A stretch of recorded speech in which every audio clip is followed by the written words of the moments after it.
6. ¿Lo tiene? Y leemos la palabra del Señor en el nombre del Padre, del Hijo y del Espíritu Santo. Mucho me regocijé porque he hallado a algunos de tus hijos andando en la verdad, conforme al mandamiento que recibimos del Padre. Verso 5, léalo por favor.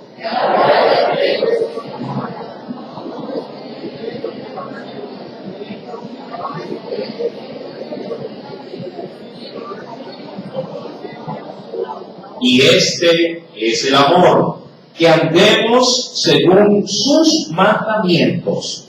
Este es el mandamiento, que andéis en amor, como vosotros habéis oído desde el principio. Amén. Hasta ahí la Escritura. Inclinemos nuestro rostro y pongamos esta enseñanza en las manos del Espíritu Santo. Amado Dios, te agradecemos nuevamente por las misericordias que día a día tú, Señor amado, nos designas, por tu gracia, por tu amor que tienes para con cada uno de nosotros. Te suplico, mi Dios, que en esta noche esa gracia se vuelva a manifestar poderosamente en medio de esta congregación, en medio de tus niños, Señor amado, que también están dispuestos a recibir la instrucción de tu palabra. Háblanos conforme a nuestras necesidades espirituales y permítenos siempre tener presente estas verdades para poderlas poner por obra. Gracias una vez más en el nombre de Jesús. Amén y amén. Cuando leíamos los primeros versículos, es decir, del verso 1 al 3 de esta carta, se decía que esta carta nació en un tiempo muy difícil para la iglesia primitiva. También se decía, entre otras cosas, que Juan para aquel entonces, ¿cuántos años aproximadamente tenía?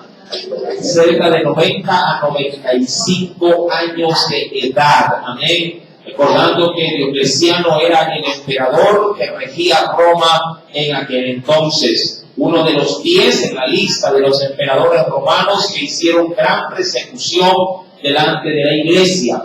Todo esto, mi amado hermano, obviamente se dio, esta carta nació en un momento de turbación, de persecución, y es ahí donde podríamos entender por qué Juan utiliza cierto tipo de epítetos o nombres que, si bien es cierto, no se precisan como en otras cartas donde de pronto con total libertad Pablo escribía de pronto Pablo a Timoteo, o Pablo escribiendo de pronto, Lucas escribiendo al excelentísimo Teófilo. Ya no hay nombres propios a los cuales se dirigen las cartas para poder precautelar, en este caso, a los destinatarios. Si esta carta hubiese caído, obviamente, en una mano romana, y hubiesen detectado nombres o lugares precisos, de seguro el riesgo de perder la vida hubiese sido el costo a pagar. Por eso es que Juan de alguna forma trata de utilizar términos generales. Claro está, la carta habría de ser entregada por alguien de confianza de Juan para su destinatario. Y ahí que podríamos entender cuando en el verso primero se nos dice el anciano, sí, se dirige a quién, a la señora y a los hijos, ¿verdad?, de esa casa, entendiendo que era una iglesia y era una congregación, sí, la que habría de recibirla. Todo eso se realizó en los primeros 3 versículos. Ahora, en el versículo 4 en adelante, en el verso 6, Pablo iniciará, así como denotó, obviamente, la permanencia de la iglesia, ahora resaltará el vínculo del amor que une a esa iglesia. En el verso número 4 se nos dice, mucho me regocijé porque he hallado a algunos, de pronto no todos, pero la mayoría, a algunos de tus hijos andando en la verdad. Recordará usted que de esa verdad era el vínculo que unía a la iglesia, hablando de Cristo mismo. Pero aquí Juan es un poco más detallista a la hora de entrar a hilvanar en qué consiste o en qué se fundamenta esa verdad. Dice en el verso número 4, conforme al mandamiento que recibimos del Padre. Ese mandamiento que el verso 5 comienza a abrirse y dice, y ahora te ruego, Señora, no como escribiéndote un nuevo mandamiento, sino más bien el que hemos tenido desde desde el principio, y ahí nace el mandamiento, que nos amemos unos a otros. Ahora, ¿era cierto que este mandamiento estaba ya desde antes de la iglesia en todo su vigor? Claro que sí. Acompáñenme, mi amado hermano, al Antiguo Testamento y veamos la primera referencia allá en la carta o en el libro de Levítico, capítulo número 19. Libro de Levítico, capítulo número 19. Veamos qué nos dice el Antiguo Testamento, el tercer libro de la Biblia. Sí, libro de Levítico, capítulo número 19. Veamos con detenimiento el versículo número 18. ¿Lo tienes? Sí. Versículo número 18 nos dice bueno, lo leo todo, pero lo central está en la segunda parte del verso. Dice, no te vengarás, ni guardarás rencor a los hijos de tu pueblo. Y ahí está el mandamiento. Se nos dice, si lo quiere, sino amarás a tu prójimo como a ti mismo. Y ahí, como a manera de una firma, pone yo, Jehová. Es decir, yo te lo estoy ordenando, tu Dios, que lo hagas. ¿Sí? ¿Qué cosa? Amar a quién? Al prójimo. Recordando en una ocasión que a Jesús se le preguntó diciendo, ¿y quién es mi prójimo? Y ahí es donde sale la parábola de él. A ver, para un doble vaso de colada. El buen samaritano, 2 vasos de colada. Sí, mi amado hermano, ahí es donde nace la parábola del buen samaritano, en el cual se explica a un justamente fariseo, a un escriba, así se le explica de qué manera actúa el amor al prójimo. Un amor que no solamente debe de transmitírselo a través de pronto de manera invisible por palabras, sino de manera visible a través de demostraciones de piedad, de misericordia, amén. No dejándolo de pronto sí en su necesidad totalmente olvidado, sino apersonándose a través de ella.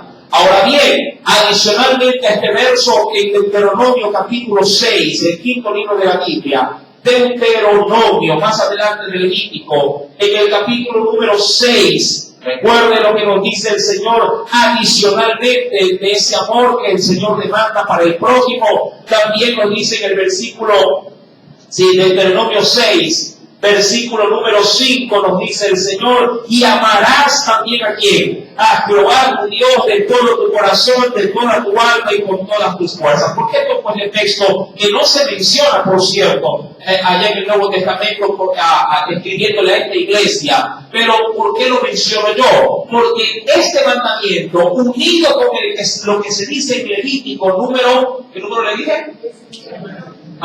Capítulo 19, verso 18. Con eso se completa o se complementa toda la ley. Recuerde que Jesús lo anunció así. Si en esto consisten todos los mandamientos, en amar a Dios y amar a tu prójimo como a ti mismo. Sí. Mi amado hermano, ese mandamiento antiguo del cual Juan lo vuelve a recordar, porque a veces es bueno recordar, diríamos, las bases más esenciales, sí, en este caso, de los mandamientos de Dios. Así como un padre lo hace en casa, recordándole a su hijo que ya lo sabe, pero que el padre nunca descuida en recordárselo. ¿Ya te lavaste los dientes? ¿Se lo recuerda un papá o una mamá casi que a día en casa? ¿Ya te lavaste las manos? ¿Verdad? ¿Se lo recuerda o no se lo recuerda? ¿Ya te bañaste? ¿No? Y los muchachos, pero si eso ya lo sé, sí, pero igual se lo recuerda, ¿verdad? Cosas esenciales, cosas que de pronto salen, como diría cualquiera, sobrando, pero un padre o una madre nunca dejará de qué, de recordárselo. Va entrando y dice, ya saludó. En casa yo tengo esa regla, persona que entre y no saluda, se friega. ¿Por qué se friega? Porque como yo subo una escalerita para ir al departamento donde estoy, lo hago bajar la escalera. Y lo hago 3 veces, lo hago bajar. Si baja, sube, golpea, buenas tardes, otra vez. Entonces que cada vez que ingresan a la casa, lo primero que hacen es saludar. Santo remedio, nunca más se olvidan de saludar. Sí, cosas chapaditas a la antigua, pero que a mí me funciona muy bien. No sea usted. Sí, pero yo creo que cada padre, cada madre tiene su propio, diríamos así, estándar, sus propias reglas y sus propias normas de cómo arreglar ciertas situaciones defectuosas, diríamos, en aspectos ya de socialidad, o de lo que es ya el buen vivir, el convivir entre personas. Ahora, Pablo, Juan le recuerda a la iglesia, un mandamiento antiguo, pero ¿por qué se lo recuerda? Mi amado hermano, aquí debemos de nosotros tener una connotación bastante fuerte. ¿Por qué Juan recuerda tanto el asunto del amor a la iglesia de aquel entonces? ¿Quién me puede dar una noción? A ver, doble vaso de colada para el día de mañana. ¿Por qué Juan le recuerda a la iglesia acerca de este vínculo del amor? ¿Por qué? ¿Por qué se lo recuerda?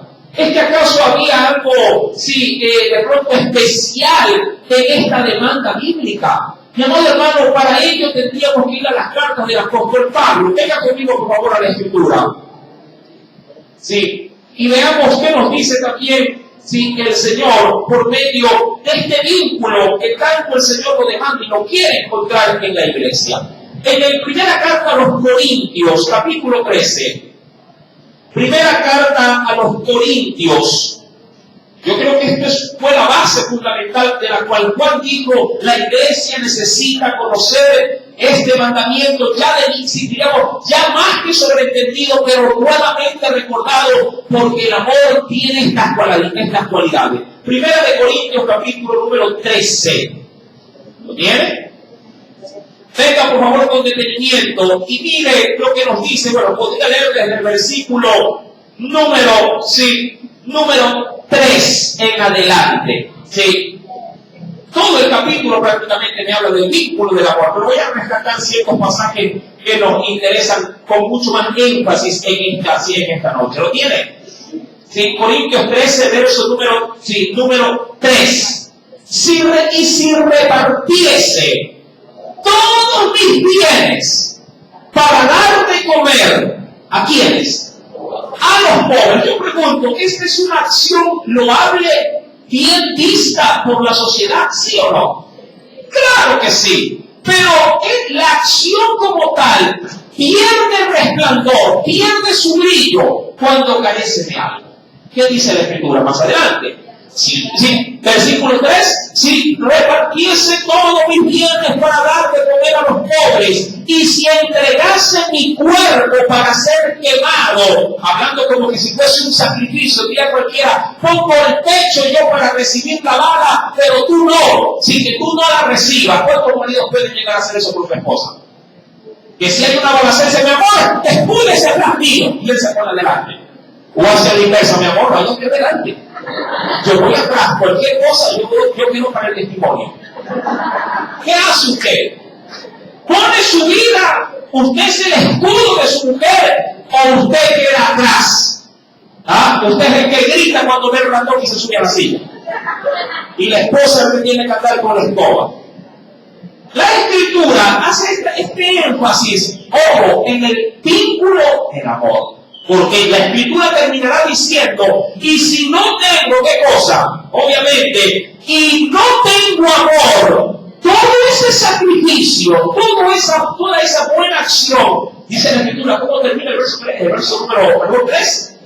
De nada me sirve. Eso es más o menos como entrar al hogar, dar un beso, a manera de saludo, y sentarse de pronto a comer, pero todo hecho de manera mecánica. La mujer, la esposa, que es, diríamos así, la persona más sensible en cuanto a la susceptibilidad de sentimiento, lo nota y lo percibe de manera que casi que inmediata.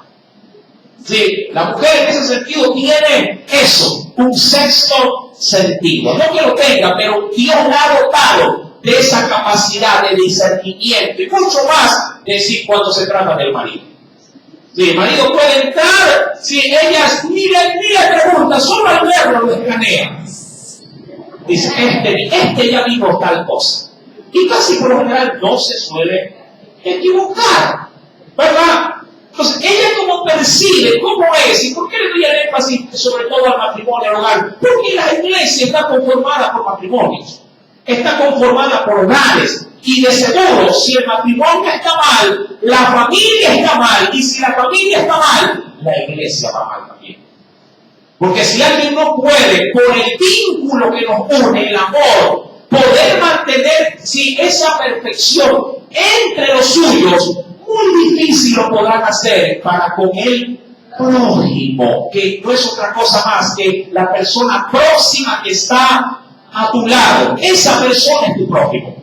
La persona que se sienta al lado en la banca, en el colectivo, es tu prójimo. La persona que está delante de ti en el comisariato haciendo cola, es tu prójimo. Así como el que está atrás y las personas que te rodean. Cada uno de estos seres son tu prójimo. Y Juan le dice a la iglesia, recordando, por favor, no pierda Corintios, dejémoslo por un momento a Corintios ahí, y retorne, por favor, a la primera carta del apóstol Juan. Perdón, segunda. Sí, es que me encariñé bastante con la primera. Sí. Segunda de Juan, capítulo 1, versículo número 4 nos dice, mucho me regocijé, bueno, versículo tampoco. Sí, y ahora te ruego, Señora, no como escribiéndote un nuevo mandamiento, sino el que hemos tenido desde el principio. Y recuerda eso, porque esto es menester volverlo a desempolvar. Jesús nos salvó por su amor. Amén. Es la base de la salvación. El amor que Dios ha tenido para con cada uno de nosotros. Recuerda el texto tan conocido y tan trillado de pronto en los evangelismos. Juan capítulo 3, verso número 16. Porque de tal manera, ya usted conoce el reino. Por amor.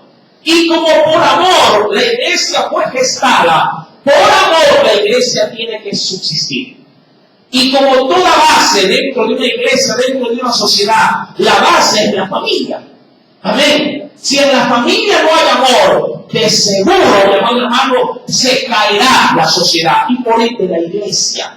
Por eso es que Juan ve como situación vital de que el amor sea nuevamente resaltado en una iglesia que, como ya se lo había anticipado, está de alguna forma siendo afectada de manera directa por quién en este caso. ¿Qué emperador? Ya se olvidó.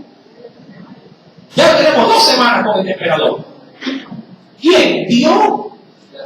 Diocleciano. Sí, ya lo voy a mandar a estudiar la historia de la iglesia. Sí, por Diocleciano, uno de los 10 grandes, terribles emperadores que dieron gran persecución a la iglesia primitiva. Ahora, en el versículo número 5, en la parte final nos dice, sino que el que hemos tenido desde el principio. ¿Cuál es ese mandamiento? Que nos amemos unos a otros. Ahora, el amor tiene que tener este identificador. ¿Cómo saber que yo tengo ese vínculo en mí? ¿Cómo saber que yo tengo esa virtud en mí? El amor, recordando, por cierto, que nuestro Dios, ante todo, ¿qué nos dice la Escritura? Venga conmigo, por favor, a la Biblia, porque siempre será bueno recordarlo. Allá en la primera carta de Juan, capítulo número 4, verso número 8. No pierda Corintios, que lo vamos a volver a leer. Primera carta de Juan, capítulo número 4, verso número 8. ¿Qué nos dice el Señor? Primera de Juan 4, verso 8. El que no ama no ha conocido a Dios, porque Dios, ¿qué cosa es en esencia? Es eso, Dios. Dios es amor.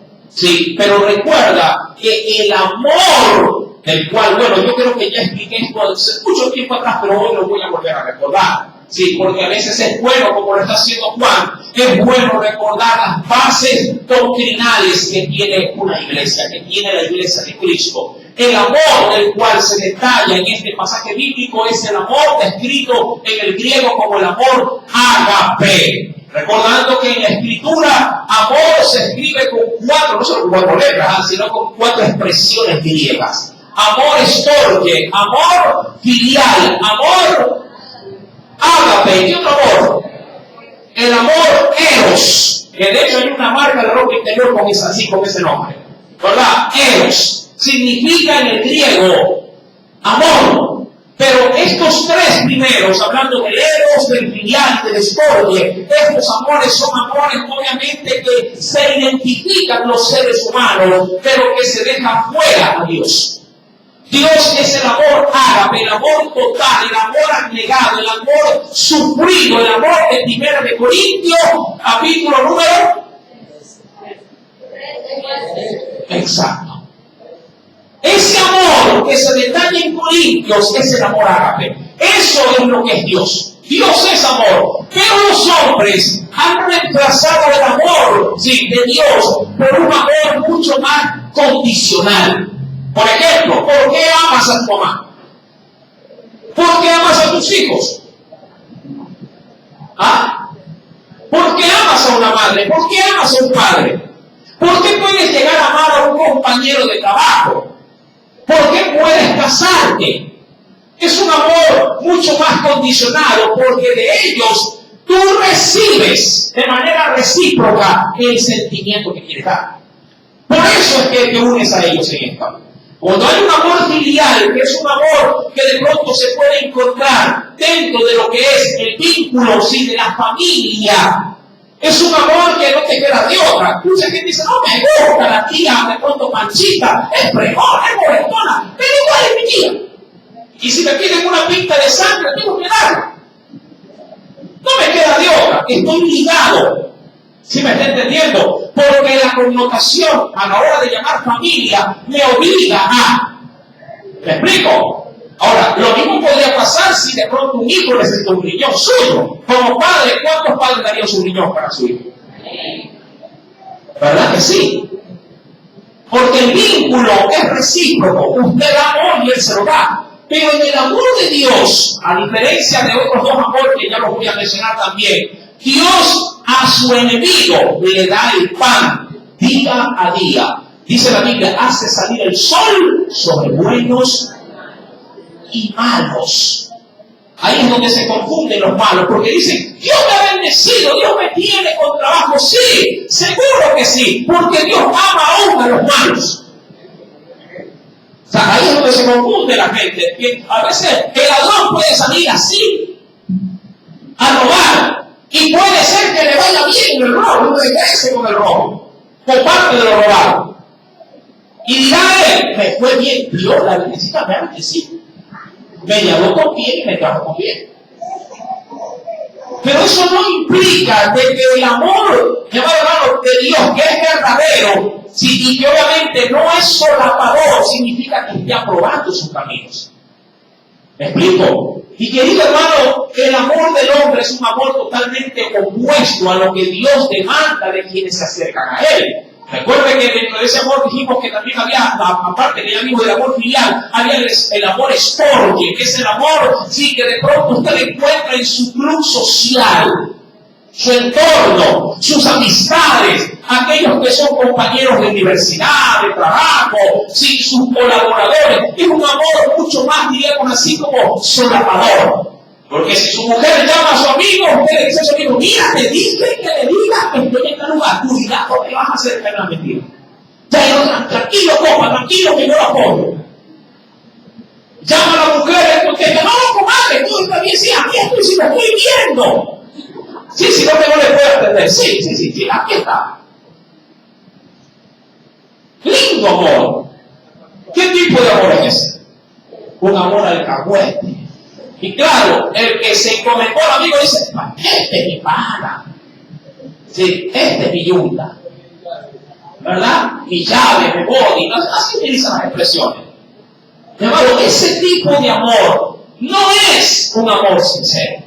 Es un amor que penosamente, si que la sociedad del mundo la toma, la coge, pero para su propia conveniencia. Y cómo no, se podría dejar a un lado el amor eros, que es un amor exclusivamente de pasión, de sexo. ¿Cuántos amigos están aquí? ¿Niños? ¿Hay niños por acá? ¿Qué hacen aquí? Tienen que estar arriba. De verdad les digo, tienen que estar arriba. Los papitos tienen que mandar a sus niños arriba. Para eso tenemos clase de niños todos los días de culto. ¿Qué hacen aquí los niños? Por favor, Alejandro, sáquenme los niños. No continuamos si los niños no se van arriba. No importa que tengan 13, mándenlos arriba hoy día. En el nombre de Jesús. Vamos, van arriba los muchachos. Vamos, que si no el culto se detiene. Ya está más grandecito, ese sí deje. Al otro sí llévese. Papito, ¿cuántos años tiene? ¿Ah? 10. ¿Y qué hace aquí, mijito? Vaya arriba en el nombre de Jesús.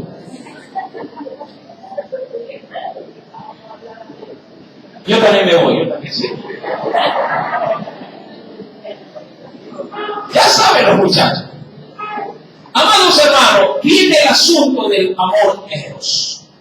Es ahí donde, si no hay el amor previo de Dios, hasta en una relación, mi querido hermano, se cae el matrimonio.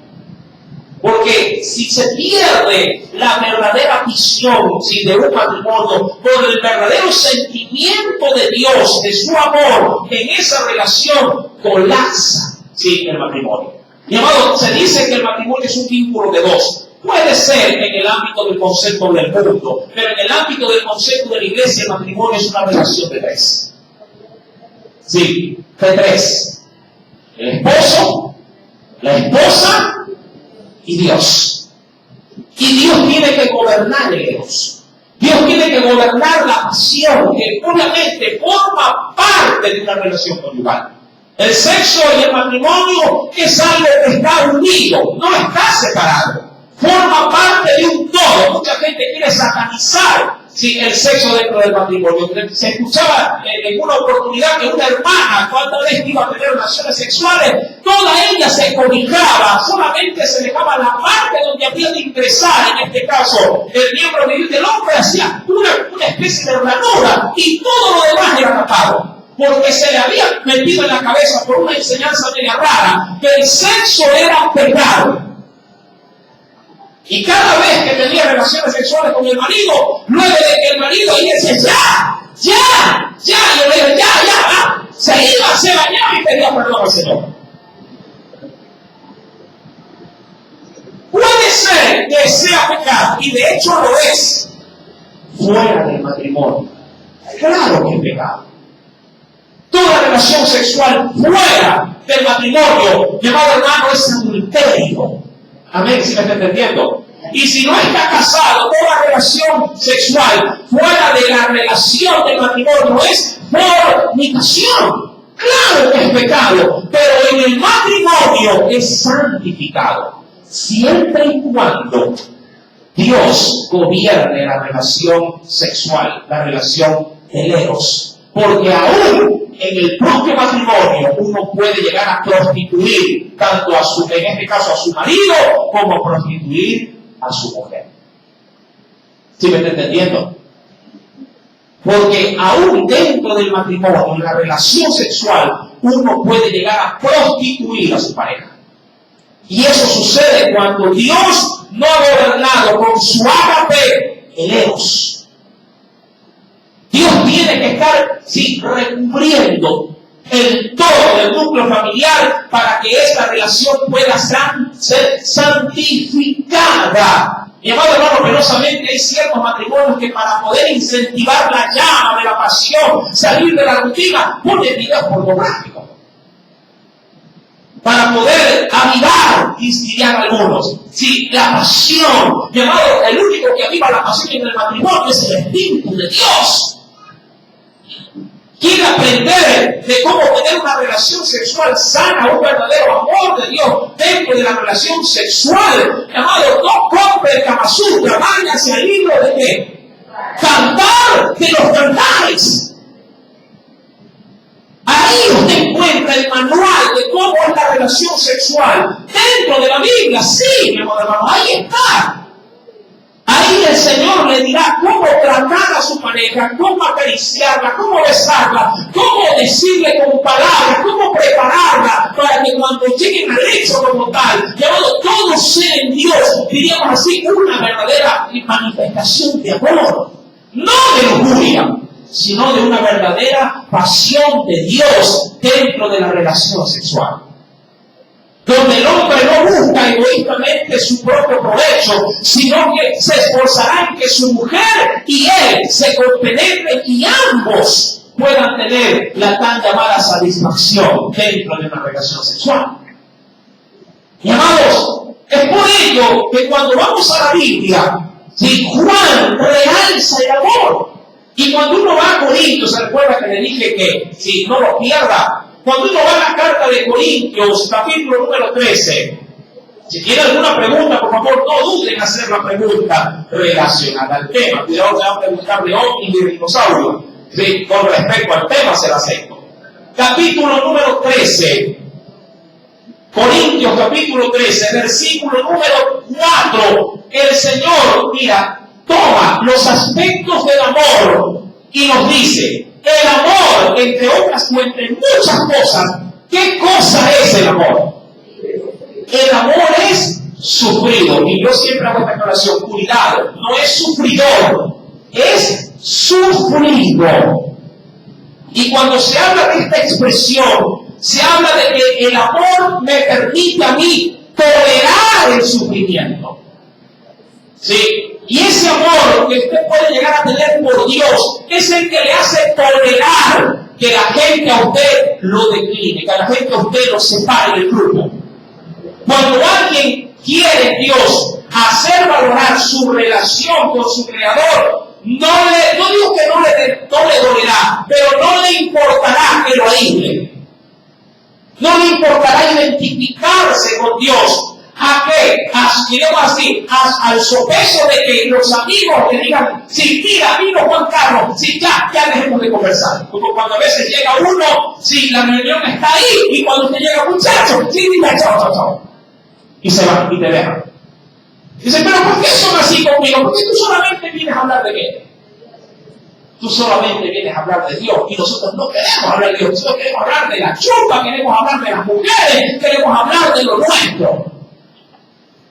Pero cuando esa persona experimenta rechazo, el amor que tiene, obviamente, su fundamento en su Dios, le hace sufrir eso, le hace aguantar. Como cuando una esposa, si sabiendo que tiene de pronto a su esposo inconverso, que no le permite, si de pronto con libertad acercarse a Dios, si ella recibe de parte de él oprobio, menosprecio, palabras de pronto insensatas, pero ella calladamente dice, Señor, yo no voy a ponerme al nivel de mi marido, yo voy a soportar sus insultos, sus degradaciones, pero lo hago porque te amo más a ti que a él. El amor es sufrido. Gloria a Dios por los matrimonios que comparten la unidad de la fe. Qué lindo y qué bueno es poder caminar como matrimonio en una misma dirección, pero a veces no todos los lugares tienen esa misma suerte. Muchas esposas, si caminan siguiendo a Cristo, con una terrible oposición dentro de su misma casa. Y para pena, el opositor número uno es su pareja. Es su propio esposo. O aún en escenarios diferentes, la propia esposa y hijos que tienen como terribles enemigos a sus padres y viceversa. Y todos porque sus hijos o ese esposo o esa esposa decidió entregar su vida a Cristo. Donde el esposo bien le puede decir, hoy quiero ir a bailar contigo. Y la esposa decirle, pero mi amor, tú sabes que yo ya no estoy para eso. Entonces si yo me voy no te vas a quejar luego. ¿Qué cree usted que le está diciendo el marido? ¿Qué cree que le está insinuando? Si me voy con otra, tú eres la culpable porque no has venido conmigo. Y ella calladamente, ¿qué puede llegar a hacer? Sufrirlo. Ella puede decir, Señor, tú sabes que todo esto no lo hago porque quiero, sino porque te amo y quiero vivir en tu palabra, en tu mandamiento.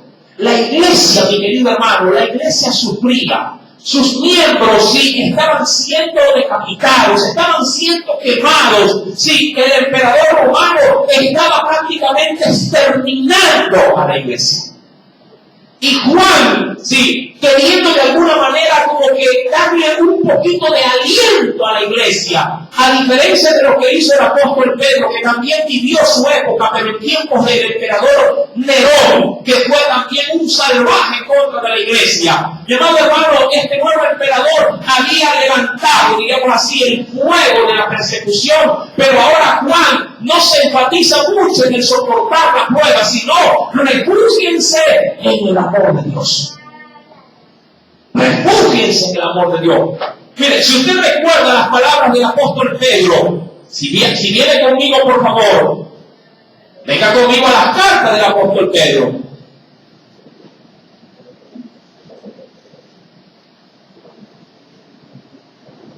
En el capítulo 4, verso 2, ese texto lo habíamos leído con anterioridad.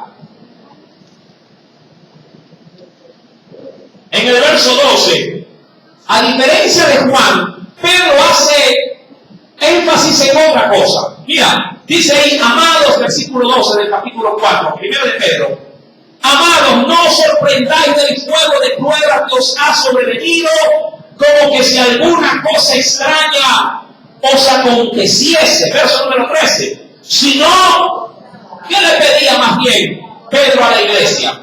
Gózate por cuanto sois participantes de los padecimientos de Cristo. Ahora, qué interesante, porque Pedro, a diferencia de Juan, dice que los padecimientos, la pregunta yo, ¿quién estaba haciendo padecer a la iglesia? El emperador romano, que en este caso era Nerón. Y él nos dice, si sufran los padecimientos de Nerón, sufran los padecimientos ¿de quién? De Cristo. Como que si Cristo estuviese de alguna forma autorizando de que ellos padezcan. Si bien es cierto, Jesús nunca buscó hacerle daño a la iglesia, pero los creyentes, por guardar la fe, soportaban en esa fe lo que a Cristo en su debido momento le tocó también soportar por nosotros. Amén. Porque usted debe recordar como base doctrinal que Cristo muere en la cruz, no por los pecados de él, porque Cristo fue sin pecado. Cristo muere por nosotros en la cruz. Sí, quien debió haber estado clavado en la cruz fui yo. Pero él me dijo, no lo hagas, voy yo en tu nombre. Porque si yo moría en la cruz, mi hermano, mi acto como tal resultaba también vano, porque moría un pecador. La exigencia de Dios era de que muera un inocente por el pecador. ¿Me explico? Si un pecador muere, mi amado hermano, no tiene ningún tipo, diríamos así, de aval. Pregunto yo, si matan a un delincuente, pregunto, ¿qué beneficio hay en su muerte? Ninguno. ¿Verdad? Más bien la gente diría, está bien, era violador, se merecía morir. ¿Verdad que así es? Pero si muere un inocente, la cosa cambia. Ahí es donde cambia la situación. Mi amado, cuando vamos pues a Juan, el apóstol hace énfasis, mi querido hermano, en que el amor ha de ser el vínculo que ha de sostener el sufrimiento de la iglesia. Por eso es que cuando se lee, en el versículo número 8 nos dice, Corintios, capítulo número 13, cuando se nos dice que el amor es sufrido, ¿sí? ¿Estamos ahí? Versículo número 4, que el amor es sufrido, el amor también que conlleva, es benigno, es decir, que se acopla a lo bondadoso. ¿Sí? El amor no tiene envidia, el amor no es jactancioso, el amor no se envanece, no hace nada indebido, no busca lo suyo, no se irrita, no guarda rencor, no se goza de la injusticia, mas se goza de ¿qué? De la verdad. Verso 7. Todo lo sufre, todo lo cree, todo lo espera, todo lo soporta. El amor, dice más adelante, nunca deja de ser. Eso es el amor ágape. Y a ese amor es el que Juan recurre para que la iglesia lo adopte. Ese amor. Cuando vamos pues a la segunda carta de Juan, capítulo 1, versículo número 6, se nos hace saber lo siguiente. Y este es el amor. Que andemos, ¿qué dice la Escritura? Que andemos según sus mandamientos. Este es el mandamiento, que andéis en amor como vosotros habéis oído desde el principio. Para entender un poquito más amplio este texto, es necesario ir al Evangelio de Juan mismo, capítulo número 14. Venga por favor conmigo. Evangelio según San Juan. Capítulo número 14. ¿Lo tienen? Mira lo que nos dice el Señor. Versículo 21. El que tiene, no el que piensa tenerlos, el que los tiene, el que tiene mis mandamientos. ¿Sí? ¿Y qué más? Porque hay quienes se los pueden hasta memorizar. El que tiene mis mandamientos y los guarda, ese es el que me ama. Y el que me ama, ¿qué dice la Biblia?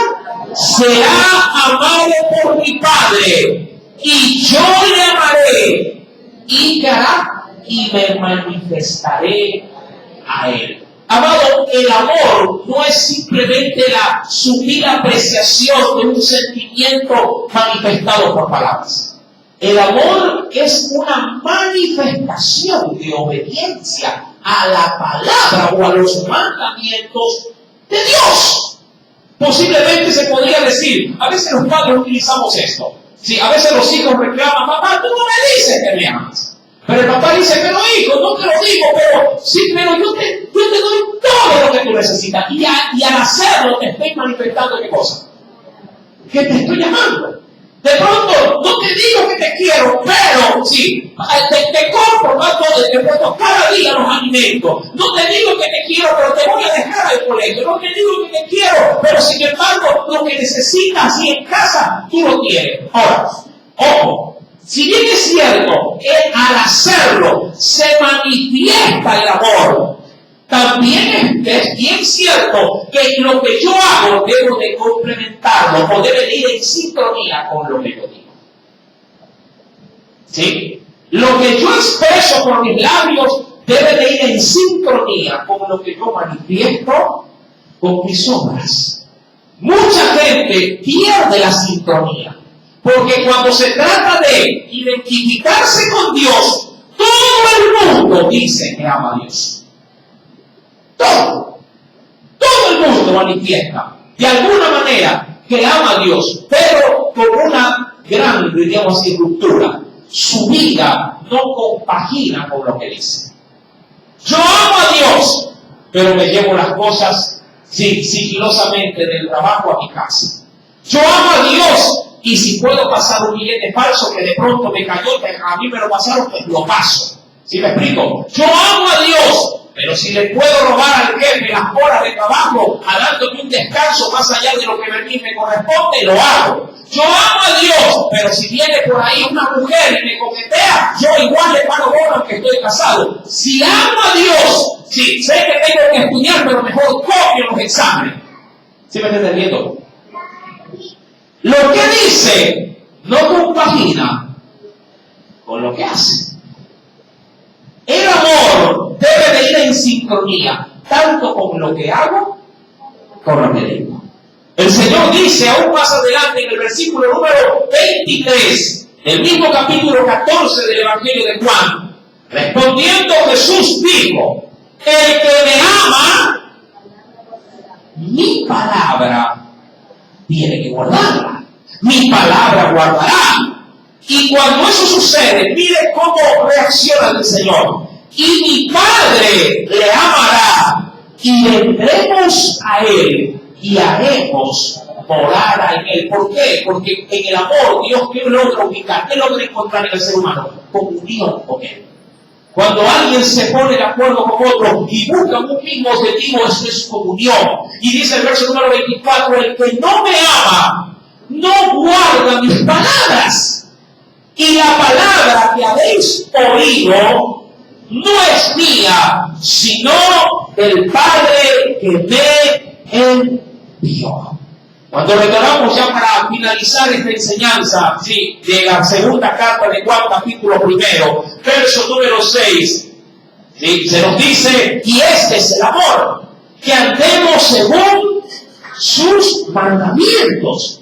Este es el mandamiento, que andéis en amor. ¿Se acuerdan ustedes del mensaje que se dio hoy por la mañana en el ayuno? ¿Qué representaba el término andar o caminar? ¿Se acuerdan de qué personaje hablamos en la mañana? Un varón llamado Enoc, ¿verdad? Del cual se nos dice que Enoc caminó con Dios. Y el término tenía dos connotaciones, el término caminar. Era andar, ¿sí?, de dar pasos para poder movilizarse de un lugar a otro, y también el de vivir. Este término apunta a eso, al poder vivir. Es decir, que cuando se nos dice que andéis, se nos pide que vivamos ¿en qué? En amor, como vosotros lo habéis oído, dice la Biblia, desde el principio. Y vivir en amor es vivir, como lo dice la Escritura, amando los mandamientos del Señor. ¿Y qué mandamiento nos acaba de pedir Dios en este mensaje, en esta noche? Que aprendamos a amar ¿a quién? A nuestro prójimo. Amén. Ahora, para los que están en el vínculo de la familia, ¿quién es tu prójimo? Tú dirás, no, ella no es mi prójimo, él no es mi prójimo, él es mi marido, es mi mujer. No. Él, de primera mano, antes de cualquier cosa, es tu primer prójimo. Sí, él es el primer prójimo. Recuerda que la palabra prójimo viene de un término griego llamado próximo. Persona que está cercana a ti. El primer prójimo que tú tienes, si eres casado, ¿quién es? Tu pareja. Sí, para la esposa, ¿quién es su prójimo? De primera mano, el esposo. Para un hijo, ¿quién es su prójimo? En casa, su mamá, su papá. ¿Sí me está entendiendo? Y viceversa. Sí, y el primer mandamiento que Dios a mí me obliga, ojo, me obliga a que yo lo ponga por obra, es el amarlo. Recuerda que el amor, a diferencia de lo que el mundo puede llegar a pensar o puede llegar a establecer, porque la mayoría de los divorcios se debe justamente a esto. Si hermano me han dicho a mí mucho, yo ya no lo amo. Y como ya no lo amo, entonces me quiero divorciar, me quiero separar. Yo le pregunto bíblicamente, ¿debemos de, ojo, separarnos porque ya no tenemos amor? Bíblicamente. Mi amado, yo siempre comparo esto. El amor, igual como el perdón. El perdón, al igual que el amor, es una demanda de Dios, ojo, una demanda de Dios que el Señor solicita a quienes se acercan a Él para ser reconocidos como sus hijos. Pregunto, ¿Dios ama al pecador? ¿Ah? Sí, es una expresión muy nuestra que decimos Dios ama al pecador, pero aborrece el pecado. Pregunto, mi querido hermano, en ese sentido, Dios, ¿qué nos dice acerca del perdón? A nosotros como iglesia. ¿Que debemos de? Pregunto, nos dice que sintamos, que perdonemos, o nos obliga, nos manda, si nos exige, perdonen aún a quienes, a sus enemigos. En ese sentido, puesto en el ámbito del vínculo del amor, es el mismo escenario. Sí, mi amado hermano, el Señor nos obliga a que debemos de amar. No te está diciendo siente que te amas, sin que lo ames, para amarlo. El Señor te ordena. Si tú vas al vínculo familiar, sobre todo, le dice, maridos, amar a vuestras esposas. No es que yo ya no lo hago. Digo yo, siempre cuando el hombre anda entretenido, le ven todos los pelos a la suya. En el mundo pasa eso, ¿verdad que es así? En el mundo suele pasar eso. Y a veces aún en la esfera cristiana le cuento. Por eso es que el Señor nos manda, mi amado hermano, sí, a mantener siempre con nuestras parejas el vínculo de ¿qué? El amor. Por eso es que en el amor, para que pueda ser un amor saludable, Dios tiene que gobernarlo. Dios tiene que, de alguna manera, como lo hace de pronto un agricultor, tiene que regarlo. Y el marido y la mujer son los principales actores en que esto permanezca constantemente así. Mi querido hermano, el amor debe de estar establecido en la relación. ¿Y qué hacer cuando alguien supuestamente pierde el amor o ve que va en caída el amor? Tiene que comenzar como cualquier tipo de hábito de ejercicio. Tiene que comenzar nuevamente a cultivar el amor en la relación. Pregunto yo, ¿cuántos fastidiaban a su pareja antes de casarse, antes de irse? ¿Verdad? Ahí llamando, ahí molestando, mandando recados. Digamos que en la antigua escuela, sí, ahí visitando, desde las esquinas apareciendo la cabeza. ¡Ay, señor papá! Eso no. ¡Ay, señora muchacha! A mí me robaban de vez en cuando en los colectivos, sí, porque iba a visitar a la que es actualmente mi esposa. Sí, pero no importaba los zapatos que perdiera, lo importante era llegar a la casa de ella. A veces me veía, otra vez sin zapatos. Me mandaba con las zapatillas de ella, le cuento. La suegra diciéndome, pero mijito, no venga tan tarde, o no se vaya tan tarde, pero cuando tú estés enamorado, ¿qué cosa no hay? No llora, no hay tiempo. Son 3 de la mañana y dice, ay, no, ya nos vamos, no, ya despídete tú, y así está, ¿no? Mi querido hermano, el amor, cuando en el matrimonio se está desvaneciendo, hay que volverle a meter leña al fuego. Hay que volverlo a soplar, hay que volverlo a encender. ¿Y quién es especialista en encender el amor en el matrimonio? Dios, porque Dios es amor. El problema es que la pareja o el matrimonio no le quiere dar lugar a quién, a Dios, para que vuelva a encender el amor. Bien decía Jesús, hablándole a muchos de los escribas y fariseos. Sí, ¿por qué le dijeron los escribas? Mandó entonces pues Moisés a dar carta de repudio para que se separen los matrimonios. Y Jesús, que fue a la mano, le dijo, por nuestra dureza del corazón, le dijo. Por eso, porque eran duros de corazón, porque no permitieron bajo ninguna circunstancia de que Dios pueda construir lo que ustedes les marcaron. Pregunto, ¿quién se casa para divorciarse? ¿Quién llega al matrimonio para decir, me caso para divorciarme? Nadie. Uno mismo con sus manos destruye la relación. Pero Dios, mi amado hermano, tiene el poder para volver a construir aún lo que yo mismo he desbaratado. Pero cuando Dios lo vuelve a edificar, es mi responsabilidad el mantener lo que Dios ha hecho. ¿Sí me está entendiendo? Porque si las mismas cosas, mi amado hermano, que un día yo edifiqué, las destruyo, la Biblia dice que me hago transgresor. Yo no puedo desbaratar lo que Dios con tanto esfuerzo aún ha dado la vida de su propio Hijo para que pueda ser levantado. Si tú has tenido la oportunidad de experimentar el amor de Dios en tu hogar, en tu matrimonio, con tus hijos, en tu entorno social, guárdalo, cultívalo, pelea por ese amor. Ese es un amor puro, ese es un amor santo, un amor por el cual vale la pena darlo todo. ¿Verdad que sí? Vale la pena por ese amor, mi hermano, dar, como lo dijo el Señor, si fuese la propia vida, porque el Señor ha dicho, nadie tiene mayor amor que este, que aquel que puede dar su vida por sus amigos. ¿Cuánto más no valdrá en casa una esposa, un esposo o aún nuestros propios hijos? Amén. Si tú tienes este vínculo, de seguro todo lo vas a poder sufrir, mi amado hermano, porque si el amor de Dios está en ti, no habrá quien podrá separarte del amor del Señor. Amén. Espero que el Señor haya podido hablar en esta noche a tus necesidades individuales.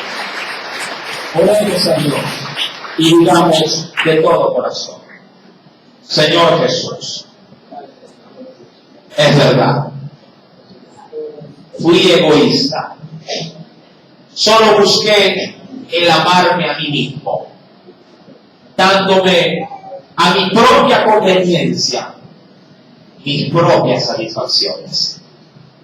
Solo busqué lo que yo quería, y nunca me preocupé por lo que querías tú, y mucho menos mi prójimo, mi pareja, mi esposo, mi esposa, mis hijos.